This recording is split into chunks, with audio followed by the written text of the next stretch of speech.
जैसे कि emerging media क्या है और इमर्जिंग मीडिया के सामने क्या चुनौतियां हैं, ये टॉपिक दिया गया है।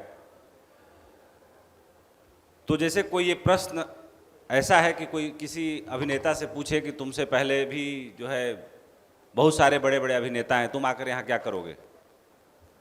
ये सवाल किसी उद्योगपति से भी पूछा जा सकता है जो नया एंटरप्रेन्योर हो कि भाई आपके लिए जगह कहाँ बची है, क्या करोगे यहाँ आके। और ये सवाल किसी जर्नलिस्ट से भी पूछा जा सकता है कि भाई तुमसे पहले बहुत बड़े बड़े चैनल हैं, बहुत बड़े बड़े नाम हैं, प्राइम टाइम पे दिखने वाले बड़े बड़े चेहरे हैं, तो तुम्हारे लिए जगह कहाँ बचती है इस पूरे भीड़ में। और कहा जाता है कि जो जितनी चुनौती होती है वही चुनौती अवसर में बदलती है, और अवसर में बदलने के लिए हमें मौका तलाशना होता है। अब पहले दिलीप कुमार भाई ट्रेजेडी किंग कहे जाते थे, वो थे और वो पहले पर्दे पे, मैं एक एग्जांपल देना चाहूँगा। लेकिन उसके बाद भी बहुत सारे बड़े बड़े कलाकार आए, भाई राजेश खन्ना भी आए, उनके समकालीन सुनील दत्त साहब भी रहे, बलराज साहनी भी रहे, और आगे अमिताभ बच्चन भी आए, बहुत कैरेक्टर, बड़े बड़े कैरेक्टर आर्टिस्ट भी आए, बड़े बड़े लोग आए, और सब रुपहले पर्दे पर बहुत ठीक से सफल रहे और सब ने अपनी अदाकारी अच्छे से दिखाई। और शायद वो सफल ही इसीलिए रहे कि उन्होंने, हाँ, उस दौरान और भी बहुत सारे एक्टर आए होंगे जिन्होंने ट्रेजेडी किंग दिलीप कुमार को कॉपी करने की कोशिश की, तो वो कॉपी बन के रह गए। लेकिन जिन लोगों ने अपनी अदाकारी दिखाई, जिन लोगों ने अपना ओरिजिनल अंदर का टैलेंट निकाल के दिखाया, उन लोगों ने एक नया मुकाम हासिल किया, और उस नए मुकाम के कारण जो है लोग एक अलग स्तर पे पहुँचे, अलग लेवल पे पहुँचे। जैसे एक छोटा एग्जाम्पल मैं टाइम्स ऑफ इंडिया अखबार का ही देना चाहूँगा, देना चाहिए क्योंकि हम सब मीडिया स्पेक्ट्रम से हैं, और एक सफलता की कहानी है टाइम्स ऑफ इंडिया ग्रुप अपने आप में। जब प्रदीप गुहा जी उसके सीईओ बने, एडिटर इन चीफ बने, तो उनके सामने बड़ी चुनौती थी कि टाइम्स ऑफ इंडिया को कैसे घर घर तक पहुंचाया जाए और कैसे सबसे पावरफुल अखबार बनाया जाए। तो अखबार तो पावरफुल था, लेकिन कैसे घर घर तक पहुंचाया जाए, कैसे उसकी पहुंच जो है हर हाथ तक हो, कमोडिटी प्रोडक्ट की तरह जो है लोग उसको सवेरे इंतज़ार करें। जैसे चाय पीने के लिए हम चाय पत्ती का और दूध का इंतजाम रखते हैं, तो चाय पत्ती और दूध के साथ कैसे टाइम्स ऑफ इंडिया का अखबार भी बगल में रखा रहे। तो प्रदीप गुहा जी को ये समझ में आया, उन्होंने इस बात का जिक्र भी कई जगह किया कि क्रिकेट और बॉलीवुड हिंदुस्तान में सबसे ज़्यादा मशहूर और चाहे जाने वाले विषय हैं। तो उन्होंने फिल्मी गॉसिप को बॉम्बे टाइम्स का एक सप्लीमेंट लगा करके शुरुआत की, और हर शहर में, जैसे दिल्ली में दिल्ली टाइम्स हो गया, लखनऊ में लखनऊ टाइम्स हो गया, लेकिन उसमें फ्रंट पेज पर फिल्मी गॉसिप ही दिखाने का मैंडेट था। उस एक प्रयोग ने टाइम्स ऑफ इंडिया को हिंदुस्तान का कमोडिटी प्रोडक्ट बना दिया, और लोगों के घरों तक टाइम्स ऑफ इंडिया पहुंचने लगा। तो खबरों को पेश करने का, खबरों तक जाने का बहुत इंटरेस्टिंग सेशन हुआ, और मैं बड़ा फॉर्चुनेट मानता हूं कि मैं टाइम से करीब पूरे 1 घंटा पहले आया। पूरा 1 घंटे का सेशन मैंने सुना और बहुत मज़ा आया मुझे। अब 2-3 बातें मैं कहना चाहूँगा कि जैसे कि हमारे सामने चुनौतियाँ क्या हैं। पहली बार कार्यपालिका, न्यायपालिका, विधायिका के बाद ये जो प्रेस शब्द जुड़ा कि ये 4 संस्थाएं होंगी जो देश को चलाएंगी। तो कार्यपालिका, न्यायपालिका, विधायिका तो थी, लेकिन ये प्रेस शब्द कब जोड़ा गया, इसकी एक छोटी सी हिस्ट्री है। ब्रिटिश पार्लियामेंट में 1787 में पत्रकारों को बड़े पैमाने पर एक सेशन अटेंड करने के लिए बुलाया गया, और ब्रिटेन के पार्लियामेंटेरियन थे, पॉलिटिकल थिंकर थे एडमंड बर्क।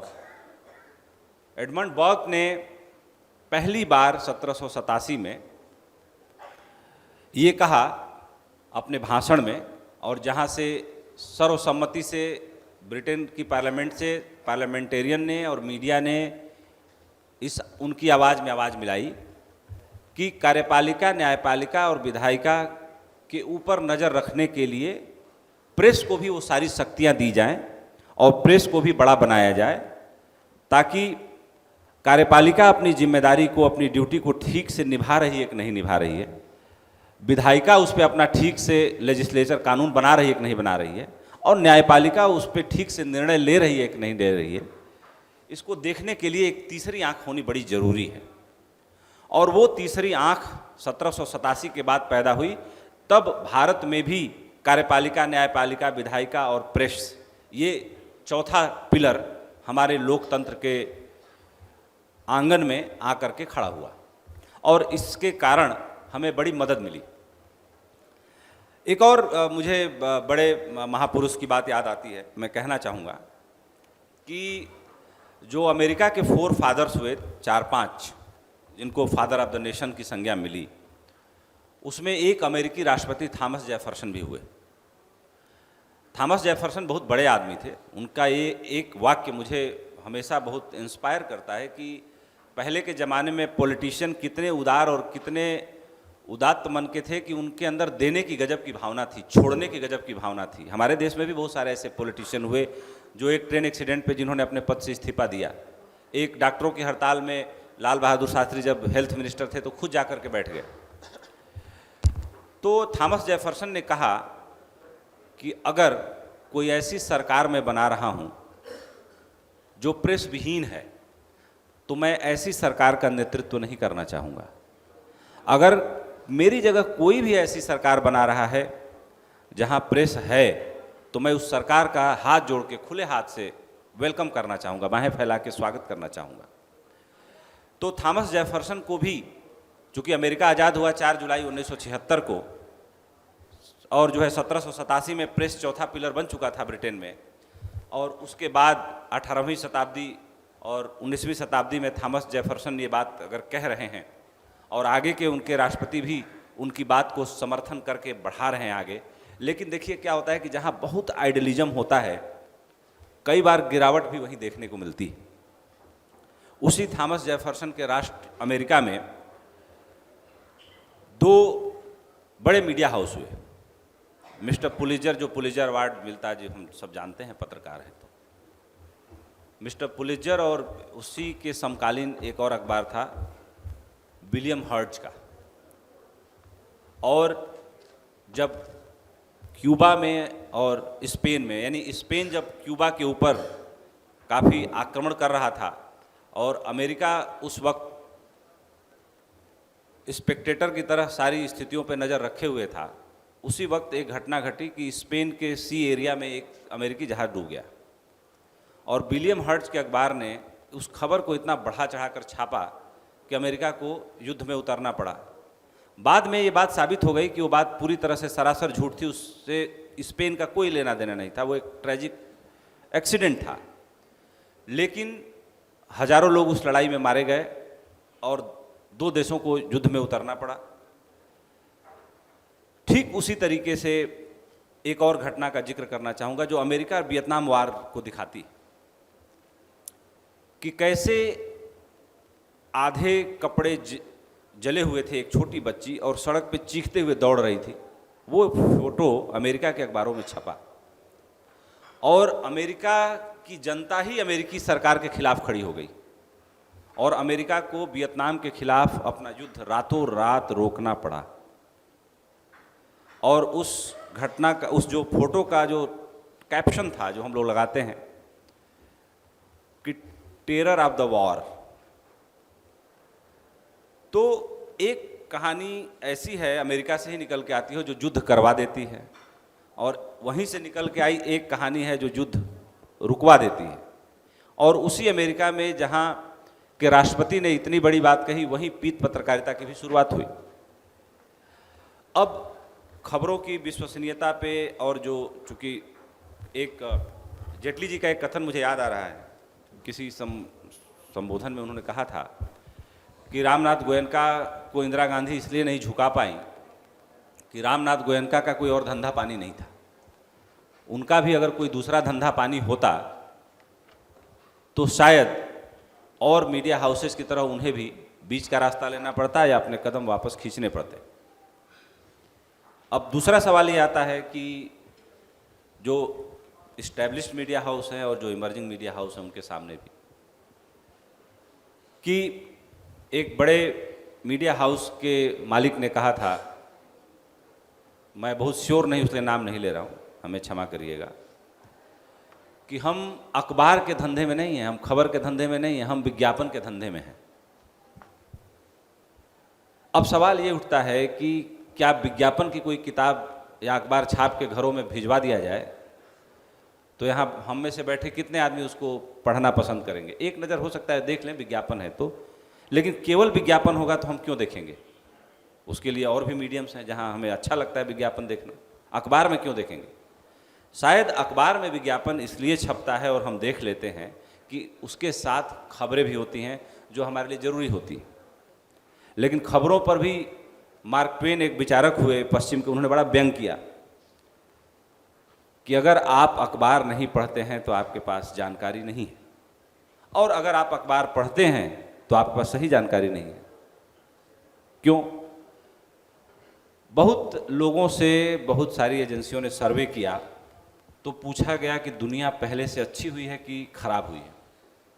तो बहुत सारे लोगों ने कहा कि नहीं, दुनिया पहले बहुत अच्छी थी, अब दुनिया बहुत खराब हुई है। आंकड़े बताते हैं कि पहले की दुनिया में दुनिया बहुत अच्छी हुई है, हम एक बहुत सुंदर दुनिया में जी रहे हैं, बहुत ही अच्छे एरा में जी रहे हैं। लेकिन ऐसा कहा लोगों ने क्यों?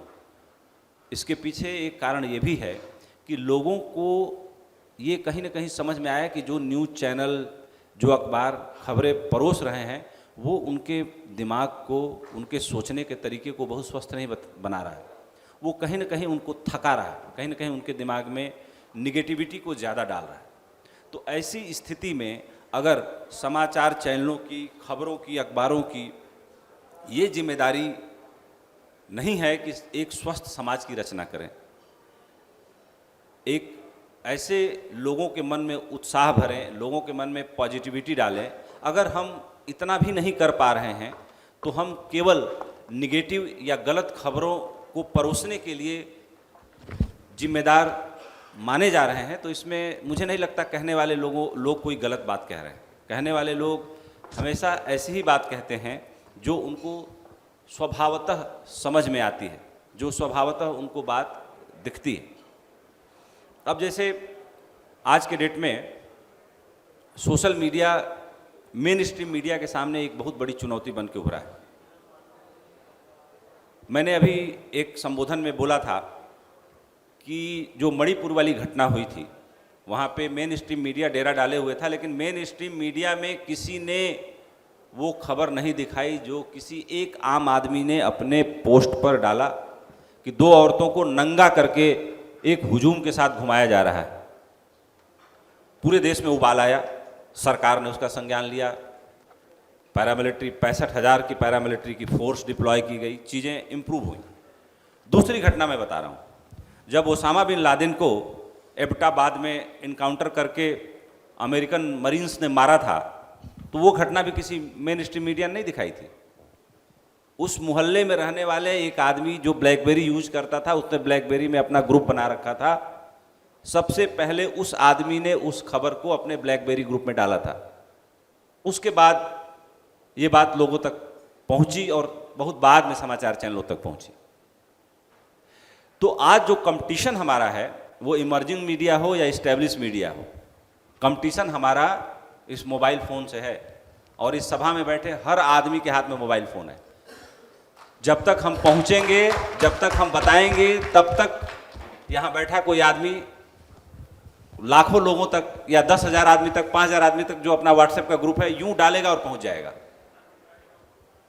तो अब चुनौतियां पहले जैसी नहीं रही, चुनौतियां बहुत नेक्स्ट लेवल पे पहुंच गई हैं।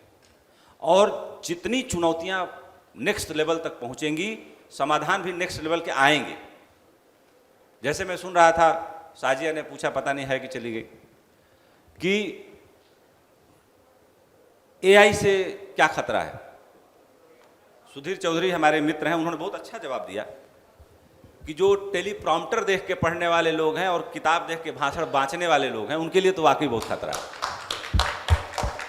लेकिन जिनके अंदर कंटेंट है, जो पढ़े लिखे लोग हैं, जो अपनी अदा के लिए, स्टाइल के लिए जाने जाते हैं, उनको कोई खतरा नहीं है। उनको खतरा आ भी नहीं सकता, क्योंकि एआई है क्या? एआई हमारे जैसे किसी के हाथ का बनाया हुआ बाई प्रोडक्ट है। अगर मोनालिसा लियोनार्डो दा विंसी ने बनाई तो मोनालिसा उसके लिए खतरा नहीं हो सकती। उसके हाथ में हुनर है कि वैसी मोनालिसा 1000 उतार सकता है। हाँ, एआई ये जरूर कर सकता है कि मोनालिसा को हुब बढ़िया उतार सकता है, लेकिन अगर उसकी कार्बन डेटिंग कराई जाए, उसकी जो प्रोविनेंस निकाला जाए, उसकी जांच की जाए, तो वो मोनालिसा एआई वाली नकली ही निकलेगी, वो असली निकल ही नहीं सकती। तो न्यूज रीडर एक अलग कौम है और जर्नलिस्ट एक अलग कौम है, लेकिन जिसके अंदर जर्नलिस्ट और न्यूज रीडर दोनों क्वालिटी होंगी, उसको एआई से बिल्कुल कोई डरने की जरूरत नहीं है। और ये जरूर है कि जब इंडस्ट्रियल रिवॉल्यूशन हुआ था तो ये सवाल आया था कि अब क्या होगा, सारे लोग बेरोजगार हो जाएंगे। कोई बेरोजगार नहीं हुआ, बल्कि जिन देशों में सबसे बढ़िया इंडस्ट्रियल रिवॉल्यूशन आया वहां बेरोजगारी की दर सबसे कम है। तो मेरा तो ये मानना है कि जितना हाइब्रिड मॉडल पे आप जाएंगे उतना आप तरक्की करेंगे जीवन में। जैसे जिन कौमों ने अपनी जातियों को छोड़ के दूसरी जातियों में शादी करना शुरू की, वो लोग बहुत विकसित हुए, उन्होंने बहुत तरक्की की, उन्होंने बहुत उत्तम ब्रेन पाया। और जो लोग, जैसे आदिवासियों के बारे में मैं कहता हूं कि वो बेचारे सिर्फ एक कारण से कि वो अपनी टेरिटरी से, अपने जंगल से नहीं निकल पाए। उन्होंने शादी सिर्फ आदिवासियों के बीच की। अगर वो शादी बंबई, दिल्ली शहर में आकर के किसी कुलीन परिवार के लड़के लड़की से करते तो उनके अंदर भी सुपर ब्रेन पैदा होता। और जैसे पारसी बिरादरी में भी मैं कहता हूं कि वो लोग भी बाहर शादी नहीं करते, इसलिए वो सिमटते जा रहे हैं। जिन जातियों ने बाहर निकल के शादियां की, जिन लोगों ने बाहर निकल के अपने बच्चों को शादी करने की अनुमति दी, वो एक नेक्स्ट लेवल पे पहुंचे, उन्होंने एक क्वांटम जंप किया अपने जीवन में। और मैं मानता हूं कि आगे आने वाले दिनों में इसी पृथ्वी पर अगर दूसरे ग्रहों से ये मौका मिलेगा कि इस ग्रह के लोग शादी कर पाएं, तो एक सुपर ह्यूमन रेस पैदा होगी, एक नई जनरेशन पैदा होगी जो एक नया इतिहास लिखेगी, एक नई दुनिया बनाएगी। और जो आज का एआई बना है उससे भी कहीं नेक्स्ट लेवल का एआई पैदा होगा। तो अगर हम इमर्जिंग हैं तो इमर्जिंग हैं, अगर चुनौतियां हैं तो हैं, चुनौतियां नहीं रहेंगी तो फिर जीवन क्या है। और मेरे से पहले शायद संकेत बोल रहे थे कि न्यूट्रलिटी अपने आप में कुछ नहीं होती। मैं भी इस बात को बिल्कुल मानता हूं कि कोई भी न्यूट्रल नहीं होता। कार्ल जूंग एक बात कहता है, पश्चिम को भी बड़े विचारक हुए, कि हम अपनी पार्शियलिटी से कभी मुक्त नहीं होते। यानी हमने जो अपने जीवन में सीखा है, जाना है, जो संस्कार पाए हैं, उससे हम कभी ऊपर नहीं उठते, हम उससे लड़ते रहते हैं। अगर हमें लगता है कि हमें गलत संस्कार मिले और ये अच्छा है, तो वो पुराना जो संस्कार है वो भी हमारे अंदर इनबिल्टेड होता है, लेकिन हम अच्छा करने की कोशिश करते हैं। जैसे किसी सभा में मैंने एक कहानी सुनाई थी महात्मा बुद्ध की। उनकी और जब यशोधरा की मुलाकात हुई थी तो महात्मा बुद्ध ने भी माना। यशोधरा, जब बुद्ध के पिता ने बुलवाया उनको राज दरबार में और उनके 10 मित्र जाके संदेशा दे आए थे, और शायद संदेशा बुद्ध तक नहीं पहुंचा क्योंकि 10 के 10 भिक्षु हो गए बुद्ध से मिलने के बाद। और 11वें को भेजा राजा शुद्धोधन ने कि तुम तो मेरा इतना काम करके आना है, मुझे पता है तुम भी नहीं लौटोगे, लेकिन मेरा इतना काम करके आना कि कहना कि राजा शुद्धोधन अपने पुत्र से मिलने के लिए तड़प रहा है। तो शायद उनके 11वें मित्र ने ये खबर उनको दी, और जब बुद्ध आए कपिलवस्तु अपने पिता से मिलने आए और एक धर्मशाला में रुक गए जाके, वो हंगामा मच गया कि सम्राट का बेटा आया है वो धर्मशाला। महामंत्री आ गए, प्रधानमंत्री आ गए, सब आ गए। राजा शुद्धोधन भी पहुंचने ही वाले थे कि बुद्ध ने हाथ जोड़ के विनती की कि मेरी एक जीवनचर्या है, मैंने जीवन जीने का एक तरीका 12 साल तपस्या करके सीखा है, मुझे यहीं रहने दिया जाए, मैं अगले दिन पिताजी से मिलने आऊँगा। अगले दिन पहुँचे वो दरबार में, वो उस पर नहीं जाऊँगा, दरबार में पहुँचे, देखे सब लोग हैं, उनकी पत्नी वहाँ नहीं थी। तो आखिर में सबसे मिलने के बाद उन्होंने पूछा कि यशोधरा नहीं दिख रही।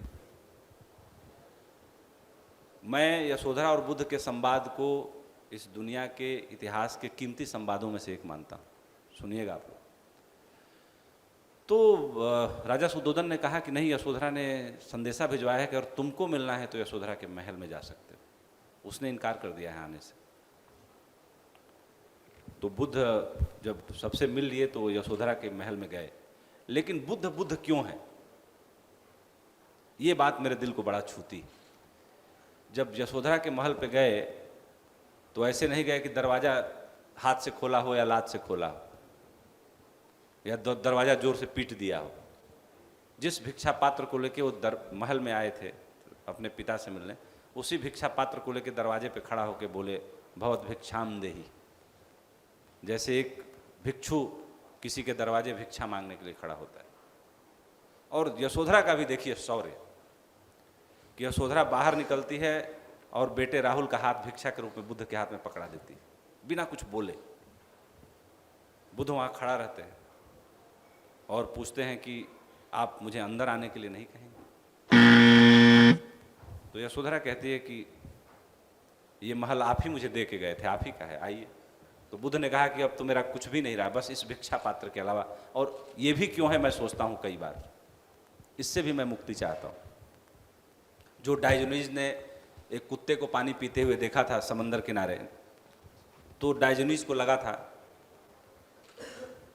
कि ये कुत्ता मेरे से ज़्यादा इवॉल्व्ड है, मुझे पानी पीने के लिए भिक्षा पात्र की जरूरत क्यों पड़ती है, उसको धोने की जरूरत क्यों पड़ती है। तो डायोजनीज ने वो भिक्षा पात्र भी छोड़ दिया था, जो बुद्ध के बाद हुआ। तो बुद्ध और यशोधरा का संवाद सुनिए। जब यशोधरा ने उनको अंदर बुलाया तो यशोधरा ने उनसे 2 सवाल पूछे। पहला सवाल ये पूछा कि क्या आपको मेरे ऊपर इतना भी भरोसा नहीं था? छत्राणियाँ तो अपने पतियों को ये जानते हुए कि युद्ध में जा रहा है, लौट के नहीं आएगा, तिलक लगा करके और आरती करके विदा करती हैं। आप तो मानवता को कुछ देने के लिए, समाज को कुछ देने के लिए, संसार को कुछ देने के लिए एक इतनी बड़ी यात्रा पे जा रहे थे। तो क्या मेरे ऊपर आपको इतना भी भरोसा नहीं आया कि मैं आपको विदा कर देती, अगर मेरे से खुल के बात करते? बुद्ध ने बोला कि जीवन में पहली बार मेरे पास कोई उत्तर नहीं था। और दूसरा सवाल यशोधरा ने पूछा कि जो 12 साल की तपस्या करके बुद्ध बन के आप लौटे हैं, आप मुझे बताइए कि क्या आप बुद्ध इस महल में रह के नहीं बन सकते थे, बाजार में नहीं बन सकते थे, इसी संसार में रह के नहीं बन सकते थे? फिर बुद्ध ने कहा कि दूसरी बार भी मैं चुप रह गया और मेरे पास उत्तर नहीं था। क्योंकि जब कोई भी बुद्ध ये कैसे इनकार कर सकता है कि बुद्ध महल और संसार में रह के नहीं बना जा सकता, कि परमात्मा को नहीं पाया जा सकता, जीवन को नहीं समझा जा सकता इसी होटल के किसी कमरे में रह के। हाँ, तो बुद्ध ने कहा अपने प्रवचन में कि पहली बार मुझे लगा कि मैं अपने पूर्वाग्रहों से बुद्ध बनने के बाद भी मुक्त नहीं हो पाया था। और उन्होंने यशोधरा से अपनी गलती मानी पहली बार कि हाँ, मुझे बता के जाना चाहिए था। लेकिन उस वक्त भी मैं अपने पूर्वाग्रहों से मुक्त नहीं था। मुझे डर था कि औरत होने के नाते तुम मेरे कदमों में जंजीर बन के मुझे रोक लोगी। तो जो मैंने कहा कि हम बीइंग अ जर्नलिस्ट न्यूट्रलिटी की और पार्शियलिटी की, इम्पार्शियलिटी की बात करते हैं, हम अपने पूरे जीवन कभी भी पूर्वाग्रहों से मुक्त नहीं हो पाते। होने का कोई उपाय ही नहीं है। हम बेहतर होने की कोशिश करते हैं और बेहतर होना हम सबका अधिकार है।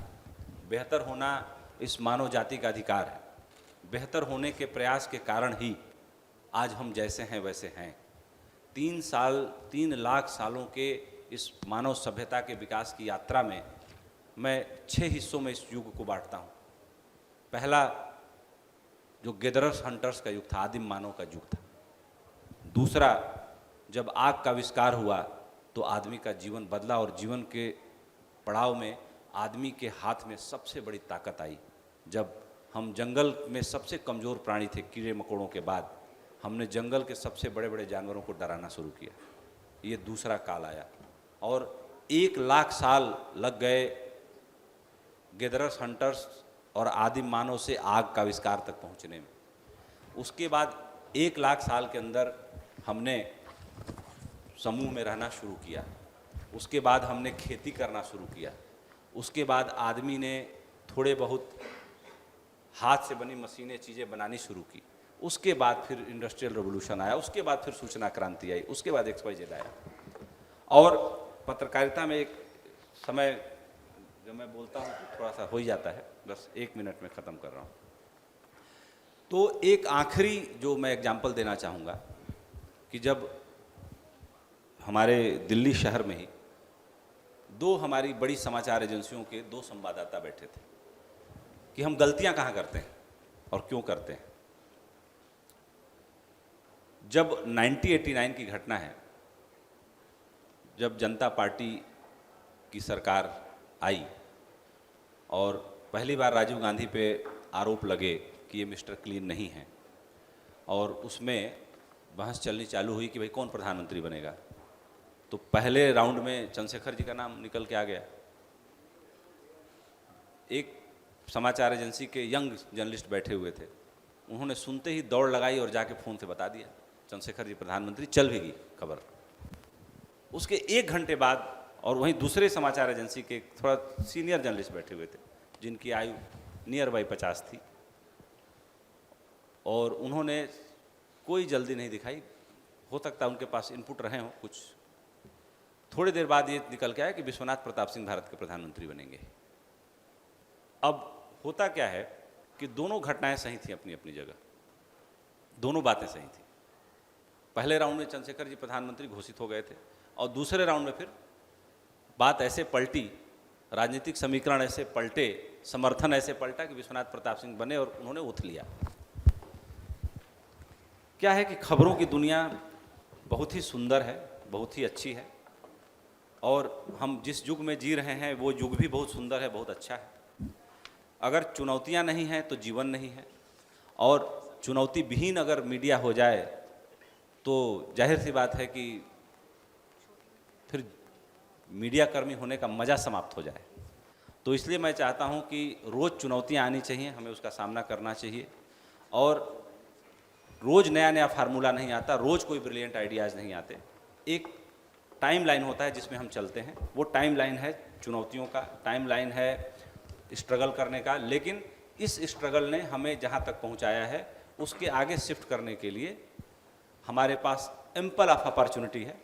और स्टार्टअप आज के ज़माने का एक नया शब्द है जो मीडिया वालों को भी सीखना चाहिए कि रिसोर्सेस बिखरे पड़े हैं, उनमें से क्या जोड़ करके आप एक नई चीज़ बना सकते हैं, वही नई चीज़ आपको उस वक्त में मदद करेगी।